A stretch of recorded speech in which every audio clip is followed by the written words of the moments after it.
안녕하십니까. 인제대학교 보건대원의 이기욱 교수입니다. 우선 그 항노화 산업 박람회 그 개최를 축하드리고, 이 귀중한 시간에 강연을 하게 돼서, 영광이고, 기쁘게 생각합니다. 제가 말씀드릴 주제는 이제 우리가 항노화 산업 그러면 보통 지금까지는 주로 이제 그 제품이나 또는 그 약품, 무슨 뭐 화장품 이런 제품 중심이었는데, 사실은 이 제품과 그다음 헬스케어 서비스가 이제 결합이 되고 또는 헬스케어 서비스 자체도 상당히 큰 이 중요한 시장을 형성하기 때문에 또는 국민들한테 중요한 그 건강 보호를 위한 그 인프라가 되기 때문에 이 헬스케어 시스템에 대한 이해가 필요하다고 생각이 돼서 이런 주제로 강연을 하게 되었습니다.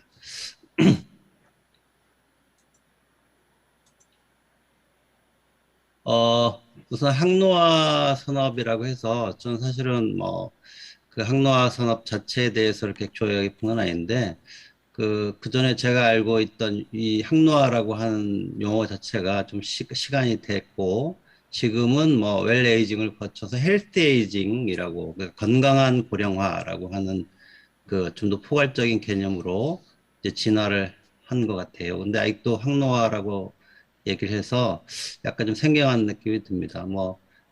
늦었다고 생각할 때 가장 빠르다고 앞으로는 항노화라고 하는 단어보다는 헬스 에이징 또는 뭐 액티브라는 말 붙이는데 이제 활기찬 그리고 건강한 고령화라고 하는 게 개념상 더 적합할 것 같아서 우선 강의 서두에 말씀드리고자 합니다. 어, 지금부터 말씀드릴 거는 이제 그 우리 고령화를 둘러싼 여러 가지 그 변화, 그 다음에 고령화에 대응하기 위한 우리 사회 준비, 그 다음에 이제 헬스케어 시스템의 대응, 뭐 이런 식으로 말씀 좀 드리고자 합니다. 우선 이제 급속한 고령화라고 하는 거 여러분 다 잘 아시겠지만 한국 사회가 거의 뭐 전 세계 모든 국가 또는 우리가 뭐 사실은 뭐 모든 국가를 다 잘 알지는 못하죠. 주로 주요한 이제 선진국들과 비교를 했을 때 고령화 속도가 가장 빠른 사회다라고 하는 거는 이미 다 알려져 있는 사실입니다.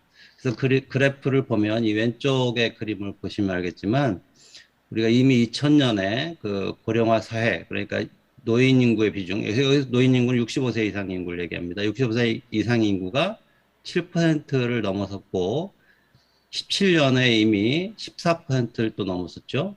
그리고 지금 2021년, 2년을 향해 가고 있는데 2026년이 되면 20%가 될 거라고 예측이 되고 있습니다. 불과 한 4년 만에, 4년 이후에는 뭐 5명 중에 1명이 이제 노인이라는 뜻이죠. 고령 인구라는 뜻입니다.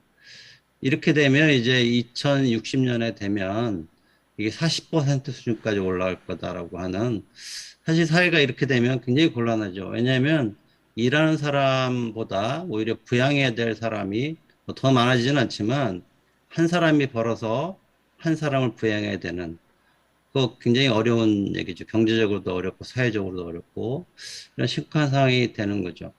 그래서 우리가 사실은 고령화가 이제 축복이 되려고 하면 우리 사실 인류가 또는 뭐 인류 소망이 이제 오래 사는 거 아닙니까? 모두 다 오래 사는 걸 희망하는데 이런 고령화가 축복이 되려면 사실 젊은 인구도 동시에 늘어나 줘야 되는 거죠. 그래서 이 저출산 문제가 그래서 심각한 겁니다. 저출산 문제를 극복하지 않으면 고령화는 우리 사회에 엄청난 재앙이 될 거다 이렇게 얘기할 수 있고요. 뭐 이거는 이제 우리가 여러 가지 노력을 통해서 저출산도 문제도 해결해야 되고 뭐 정 안 되면 어떻게 하면 인구를 늘리는 방법을 다양하게 모색을 해야죠. 어떻게 보면 이민 인구를 받아들이는 것도 앞으로 이 중대하게 검토해야 될 정책과가 될 수도 있고요. 근데 사회적으로 고령 인구가 늘어난다고 하는 거는 경제, 사회, 문화적인 뭐 굉장히 다양한 분야의 변화를 일으키는데 특히 이제 헬스케어, 이 보건 쪽에 이제 주는 영향은 주로 이제 의료비 부담이 커진다. 그걸 또 반대로 얘기하면 헬스케어 인더스트리, 그러니까 이 산업의 입장에서는 의료 시장의 규모가 커진다는 얘기하고 같은 얘기입니다. 그러니까 의료비를 많이 지출한다고 하는 게 비용 측면에서 국민들의 부담을 늘리는 거고 또 산업 측면에서는 이 헬스케어 인더스트리 자체가 국민들을 먹여 살리는 중요한 또 산업이 될 수가 있습니다. 그러니까 양면적 요소를 가지고 있는데 어떻게 하면 긍정적인 측면을 우리 사회가 끄집어내서 국민들이 좀 더 양질의 좋은 서비스를 받으면서도 이 경제에 부담이 안 되는 그런 이 해결책이 어떻게 될까? 뭐 이런 게 이제 중대한 고민이 되는 거죠. 그래서 오른쪽 그래프를 보시면 지금 2019년 현재 건강보험 진료비 중에서 65세 이상 노인 진료비가 거의 한 60%가, 아니, 40% 가까이 차지하고 있습니다. 40%. 그러니까 지금 현재 이제 그 노인 인구가 지금 한 10한 5, 6%, 뭐 많아야 20%가 안 되는데 실제로 진료비 차지하는 건 40% 넘는다는 뜻입니다. 그러니까 일반 젊은 중장년이나 또는 젊은 인구에 비해서 의료비를 거의 2배 이상 쓴다고 비중에 비춰봤을 때 의료비를 쓴다. 그러니까 노인이 고령인구가 늘어날수록 결국은 의료비가 폭증할 거다라고 하는 걸 예측을 할 수가 있습니다.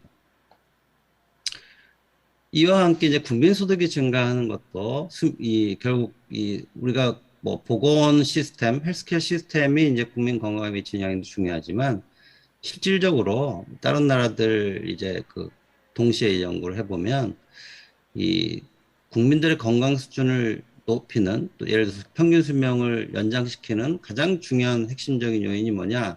단 하나의 요인을 꼽으라고 하면 소득입니다. 소득. 그러니까 이 부유하게 될수록 오래 살 가능성이 더 커진다는 거죠. 그건 뭐 부유해야 이 경제적으로 풍요해야 보건에도 돈을 쓸 수가 있게 되고 그거 외에도 생활 환경이라든지 뭐 여러 다양한 요소에 영향을 미치기 때문에 소득이 매우 중요합니다. 그래서 우리 사회가 사실 보건 헬스케어 시스템이 좋은 것도 있지만 이 국민 소득이 지속적으로 증가했기 때문에 국민들의 건강 수준이 높아졌고 따라서 평균 수명도 늘어났고 그래서 고령화 문제가 갑자기 심각해진 것도 어떻게 보면 소득이 갑자기 급속하게 늘어난 그 영향이기도 합니다. 그러니까 이게 꼭 나쁜 뉴스냐 그런 건 아닌 것 같고 축복이 될 수 있다는 거죠. 그렇지만 이제 축복이 되려고 하면 우리가 여러 가지 정책적 노력이라든지 국민적 노력이 필요하다는 뜻입니다. 이 그림을 보시면 알겠지만, 그래프를 보시면 알겠지만, 우리가 불과 1953년, 그 한국전쟁이 끝나고 나서 뭐 1인당 100달러도 안 되는 국민소득이 지금 2018년 기준으로 하면 3만 한 5천 불 가까이 됐습니다. 그러니까 이 전 세계에서 이렇게 소득이 급속도로 늘어난 나라가 있느냐, 2차 대전 이후에 대한민국이 거의 유일합니다. 그래서 과거에 원조를 받던 나라가 지금 원조하는 유일한 국가가 대한민국이고요. 얼마 전에 그 대통령께서 이제 그 자부심을 가져 좋다 이런 말씀을 하셨는데 그건 뭐 누구라도 동의할 수 있는 얘기 같습니다. 대한민국 국민들이 정말 짧은 시간 동안에 엄청난 노력을 해서 엄청난 성과를 이루었다. 그런 자부심에 대해서는 우리가 그 충분히 우리가 동감할 수 있는 얘기고요. 특히 이제 그런 결과 지금 고령화 문제도 그 연장선상에 있다. 이런 말씀을 드려도 될 것 같습니다. 그래서 우리 국민의료비가 어떻게 증가하느냐를 보니까 이런 식입니다. 지금 2010년, 최근 10년을 기준으로 해도 2010년 78조 정도를 의료비로 썼는데, 2019년 기준으로 하면 154조를 씁니다. 거의 2배 가까이 증가했죠. 10년 사이에. 이렇게 이제 10년 사이에 의료비를 2배 썼다. 이거 엄청나게 많이 쓴 거죠. 다른 나라에서 이렇게 유례 찾아볼 수 없습니다. 대한민국 그만큼 경제도 그만큼 성장을 급속하게 했고, 그다음에 의료비도 급속하게 성장했는데 그럼 경제 성장하고 의료비하고 어떤 게 더 많이 성장했느냐? 의료비가 더 많이 성장했습니다. 그래서 지금 GDP에서 의료비가 차지하는 비중이 2010년에는 5.9% 정도였는데 19년에는 2%포인트, 아니 2%가 아니죠. 6에서 8이니까 약 2%포인트 이 정도에서 8.0% 정도로 이제 증가했죠. 그러니까 이게 뭘 의미하느냐? 국민소득이 증가한 거에 비해서 의료비 증가가 훨씬 더 높았다는 뜻입니다. 그 선진국들이 보통 뒤에 표에 보시면 알겠지만 한 10%인데 우리가 8%를 넘어서고 있으니까 그 선진국들보다도 이 의료비 비중이 더 소득에서 의료비가 차지하는 비중이 커질 걸로 예상이 됩니다. 더구나 이게 고령화하고 맞물려서 우리가 급속한 고령화가 의료비를 폭증시키는 주요한 원인이 될 거다 이렇게 예측이 되고 있습니다. 이 그래프는 이제 OECD 국가죠. OECD 국가 그러면 이제 지구상에 존재하는 주 선진국들이죠. 이 선진국들 36개국이 보통 이제 통계가 나오는데 이 36개국 중에서 최고 수준의 의료비 연평균 증가율을 보여주고 있습니다. 이 한국이 지금 제일 오른쪽에 있는 그래프인데요. 이게 최근, 그러니까 2018, 19년 기준으로 해서 최근 10년간의 데이터입니다. 그러면 이 좀 지난 부분이 2008년부터 13년까지고 이 좀 연한 부분이 13년에서 18년 사이입니다. 그럼 이 그래프를 보시면 알겠지만 특히 이제 2008년, 13년 사이에 5.4%포인트로 이 OECD 국가 가장 높고요. 심지어 이 선진국들은 오히려 마이너스 성장률을 보이고 있는데 우리가 성장률이 제일 높죠. 의료비 성장률이. 그 다음에 최근 5년간을 봐더라도 7.3%포인트 증가했습니다. 이게 이제 OECD 국가 1등이죠. 이 5.4%도 1등입니다. 그러니까 과거 한 10년간에 걸쳐서 이 대한민국의 의료비 증가가 OECD 국가의 1등이었다는 뜻은 전 세계 1등이라는 뜻하고 거의 똑같은 얘기입니다. 물론 증가율 자체가 더 다른 예를 들어 저개발국에서 그런 사례가 있을 수는 있겠는데 그건 워낙 베이스가 작으니까 크게 뭐 신경 안 써도 되는 거고 결국은 선진국가들 중소득 국가부터 고소득 국가까지 선진국가들 기준으로 보면 대한민국의 의료비 증가가 제일 높았다. 그러니까 거꾸로 얘기하면 이런 헬스케어 인더스트리 자체가 성장하는 게 엄청나게 급속하게 진행이 됐다. 뭐 이런 말씀을 드릴 수 있는 겁니다. 그럼 이거 열부에서 주로 지금 이 청중들께서는 주로 이제 제가 알기로는 이제 그 프로덕트 그러니까 상품 부문에 그러니까 항노화 산업 또는 뭐 헬스 에이징 분야의 상품 분야에 이제 주로 일하시는 분들이 많다고 알고 있는데 이 헬스케어는 이제 서비스를 얘기하는 거죠. 그러니까 서비스하고 상품하고 결합되는 그러한 지점이 앞으로 점점 더 커질 수 있을 거다고 하는 그런 관심을 가지시는 게 좋겠다고 생각이 됩니다.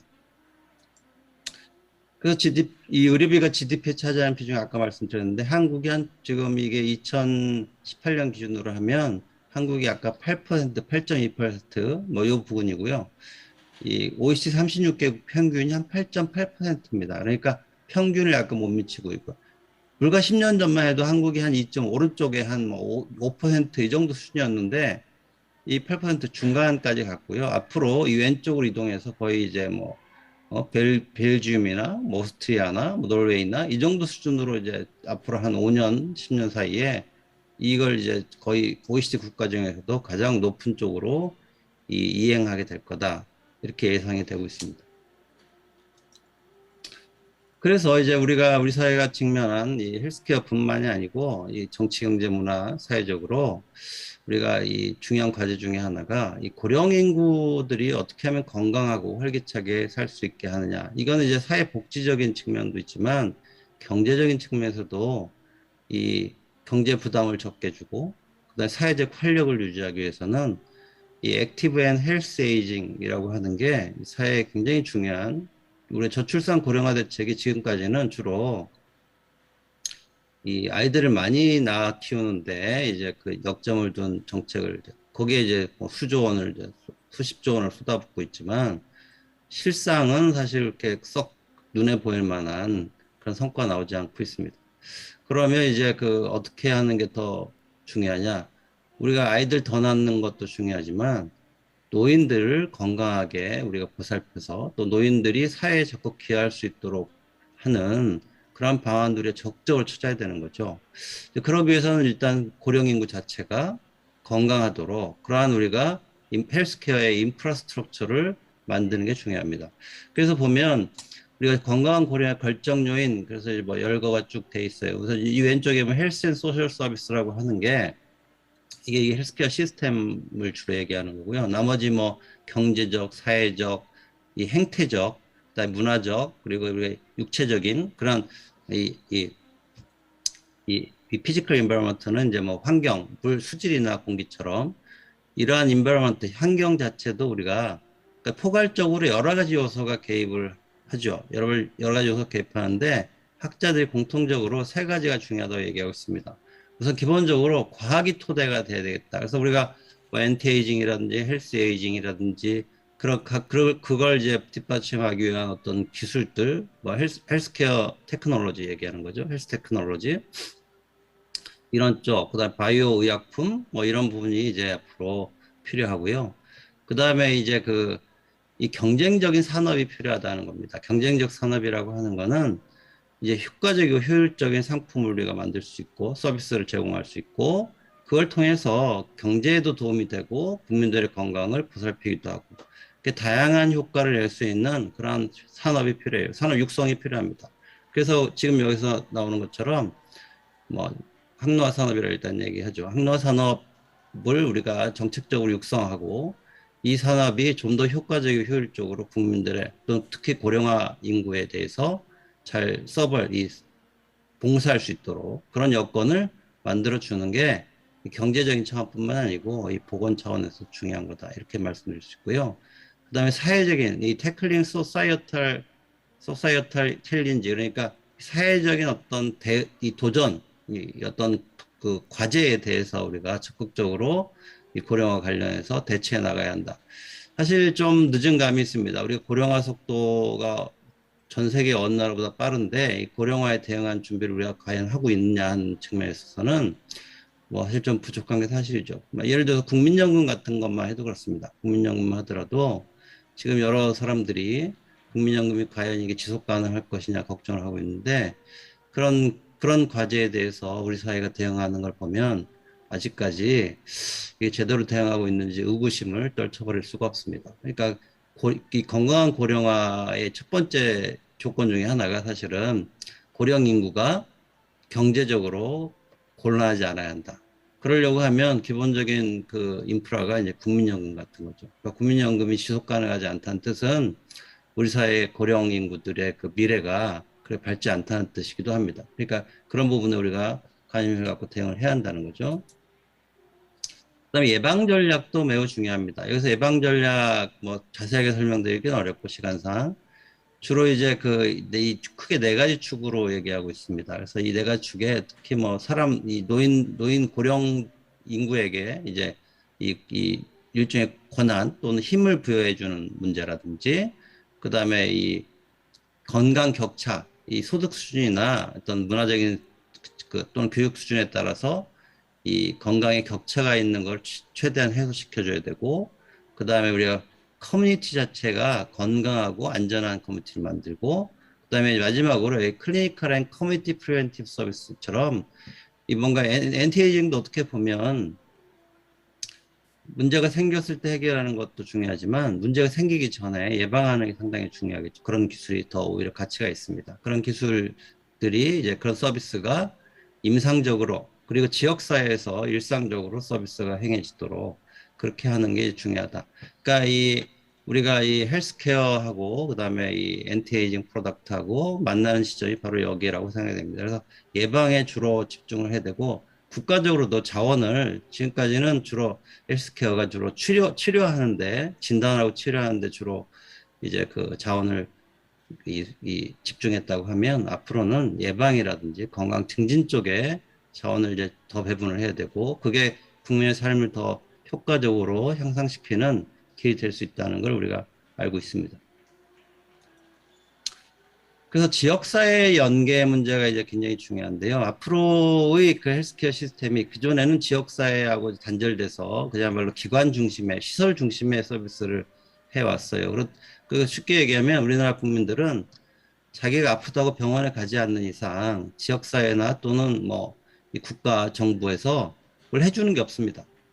이 얘기는 뭐냐면 사람들이 적극적으로 자신의 건강을 증진시키는 기회가 없다는 얘기죠. 기회가 없고 아파야 비로소 병원에 가야 비로소 이제 헬스케어 시스템의 도움을 받는 그런 시스템은 이건 좀 문제가 있죠. 그래서 커뮤니티, 지역사회에서 아픈 사람들 아프지 않도록 우리가 예방하고 그다음 건강 증진하고 조기 발견하고 이런 시스템을 갖추는 게 매우 중요합니다. 근데 우리 사회는 아직까지 커뮤니티 단위에서 그런 노력이 부족했죠. 그래서 최근에 이제 커뮤니티 케어라고 하는 개념이 대두가 돼서 정부에서도 이제 그런 데 관심을 갖고 있지만 그리고 산업적 측면에서도 이 커뮤니티 단위에서 어떻게 하면 이제 특히 고령 인구를 보살피고 이 시설에 가기 전에 그러니까 어떻게 하면 그러니까 가능한 한 시설에 입소하는 거를 이제 최소화하고 그다음에 마지막 순간 어쩔 수 없을 경우에 시설에 입소하도록 하는 게 사회적으로 효율성이나 효과성이 높죠. 그러니까 그렇게 하는 방향으로 하려면 이 커뮤니티와의 연계, 지역사회 연계가 매우 중요합니다. 이 그림을 제가 예시를 한 건데 이걸 그림 자체를 설명드리는 것보다는 제가 드린 말씀으로 이제 간략하게 가름을 하는 게 낫겠습니다. 그 다음에 우리가 지금 그 관심을 가져야 될 게 우리가 이 노인 고령 인구에 대해서 우리가 헬스케어 시스템, 현재 헬스케어 시스템을 보면 너무 단편적이고 너무 그 과거의 시스템에 얽매여 있다라고 하는 말씀을 드리지 않을 수 없습니다. 그 왜냐하면 선진국들에서 존재하는 그 특히 노인을 대상으로 한 장기 뭐 요양, 롱텀 케어라고 보통 얘기하는데요. 요양이라고 하는 용어가 사실은 뭐 그래서 썩 적합한 용어 같지 않습니다. 그런데 이제 우리나라 사람들이 이제 그 장기 요양보험을 하면서 요양이라고 하는 게 이제 롱텀 케어처럼 이렇게 인식이 되고 있는데 사실 이 장기 요양이라고 이 롱텀 케어가 우리나라에서 장기 요양 그러면 의료적인 요소는 배제하고 사회적 서비스 그러니까 뭐, 뭐 요양원이 그런 데죠. 요양원이 이 헬스케어 서비스를 제공하는 건 불법입니다. 그러니까 어떻게 보면 노인들이 요양시설에 가게 되면 이 의료 서비스를 못 받아요. 받게 되면 그게 불법 의료행위가 되는 거죠. 이런 식의 그 제도적인 난점 또는 미비점이 있어서 노인들이 사실은 뭐 안 아픈 노인들이 거의 없잖아요. 근데 아픈데도 노인 요양시설에 있으면 이 헬스케어 서비스 제대로 못 받는 그런 사각지대에 놓여 있습니다. 그런 얘기는 이제 뭔가 제도적인 또는 이 시설 서비스에 대한 재검토가 필요하다는 얘기고요. 그럼 선진국들은 어떻게 되어 있냐를 살펴보면 앞으로 우리 사회의 그 장기요양 시스템이 어떻게 가야 되느냐 이런 걸 알 수가 있습니다. 우선 패밀리 멤버 케어가 이제 집에 가장 일차적인 게 가족들이 보살피는 겁니다. 이거는 이제 우리 산업화가 되고 도시화되고 그다음 핵가족화되면서 이렇게 하는 건 이제 거의 어렵게 됐죠. 그러면 누군가 이제 사회적으로 접근하는 방법이 없습니다. 그 패밀리 케어는 거의 가능하지 않죠. 그래서 우리가 지금 현재 한국 사회에도 지금 도입된 게 어덜트 데이 케어라는 게 있어요. 어덜트 데이 케어. 리모트 케어 또는 어덜트 데이 케어라고 있는데 우리나라 지금 현재 그 뭐죠? 소위 노인 유치원이라고 불리는 그 뭡니까? 주간보호센터라는 게 있어요. 주간보호센터. 근데 이 주간보호센터도 기본적으로 이 외국에서는 주간보호센터가 이 헬스케어도 적절하게 필요한 헬스케어를 제공할 수 있도록 되어 있는데 한국에서는 단순하게 헬스케어는 배제하고 그냥 이제 보호하는 이 주간, 낮 동안 그러니까 가족 구성원들이 낮 동안에 일한다고 노인 못 보살피니까 노인을 일정하게 이제 시설에 이제 낮에 그러니까 낮에 이제 그 보호하는 그런 시설을 우리가 이 주간보호센터라고 하죠. 이건 이미 이제 도입이 돼 있지만 이게 외국하고 좀 헬스케어가 이제 개입이 될 수 있느냐 없느냐에 따라 좀 다른 양상을 보이고 있고요. 우리나라에 없는 게 이 홈케어라는 게 없습니다.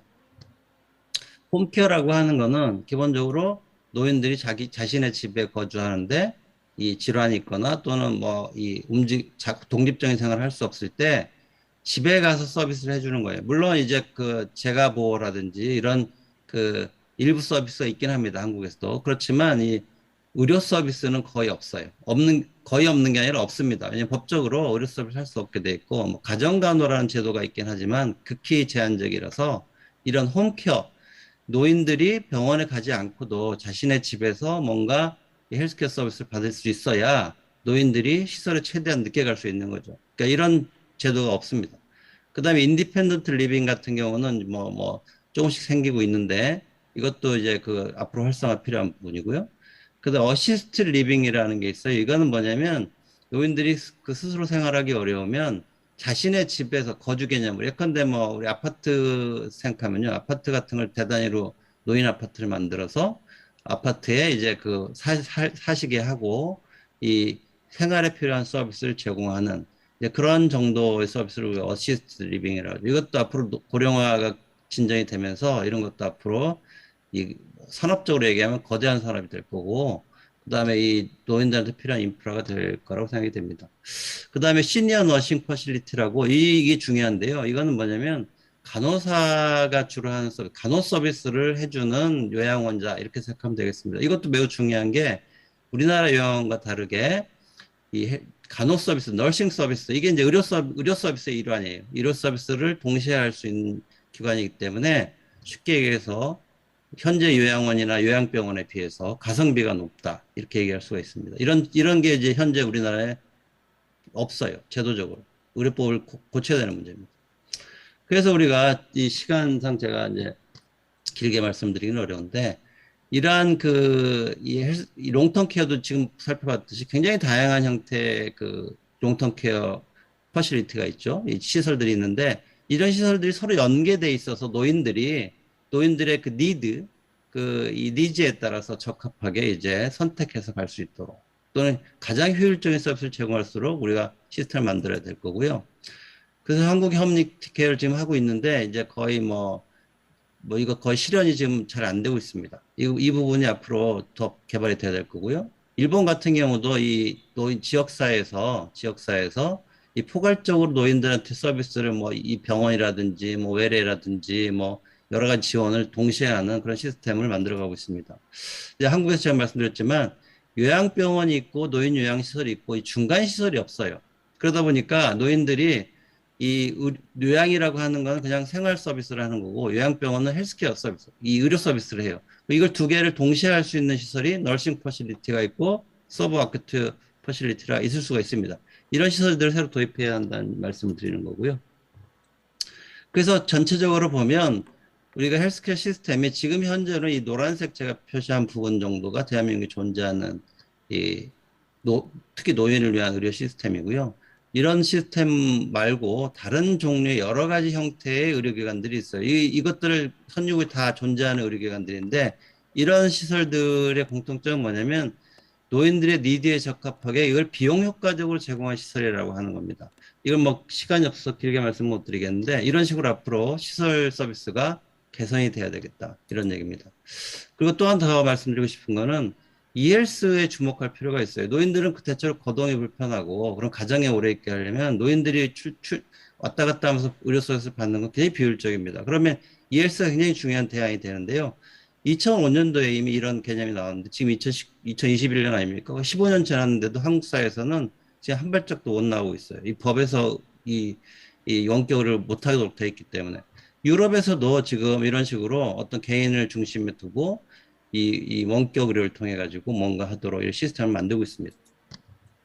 그 마지막으로 더 말씀드리면 우리가 지금 사실 고령화에 대응해서 지금 제일 심각한 문제가 뭐냐?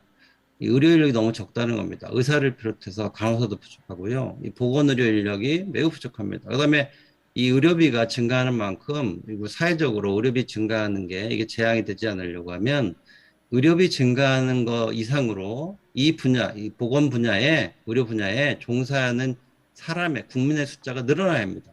그래야 의료비 증가하는 게 국민의 소득으로 돌아오게 되고 국민의 소득이 다시 경제 선순환을 불어일으키는데요. 지금 현재는 의료 인력은 굉장히 부족한데 의료비만 증가하고 있습니다. 그러면 결국은 이 많은 국민들이 의료비 증가하는 거에 대한 혜택을 입기가 어렵다는 거죠, 경제적으로. 그래서 가장 핵심적인 인력이 의사이기 때문에 의사가 매우 부족한 걸로 되어 있습니다. 그래서 여러분들도 우리가 어떤 헬스케어 인더스트리뿐만 아니고 이런 바이오 산업도 뭔가 발전을 하려고 하면 이 유능한 의료 인력이 이런 분야에 헬스케어뿐만 아니고 여러 산업 분야에 투입이 돼야 되는 거죠. 이런 걸 감안하면 의사 인력이 부족하다고 하는 거에 공감을 좀 해주시고 그 필요성에 대해서 뭔가 이제 그 같은 공유 그래가지고 이 정책적으로 이런 일이 될 수 있도록 좀 관심을 가졌으면 감사하겠다 이런 말씀을 드리고 싶습니다. 네, 이상입니다. 네, 고맙습니다.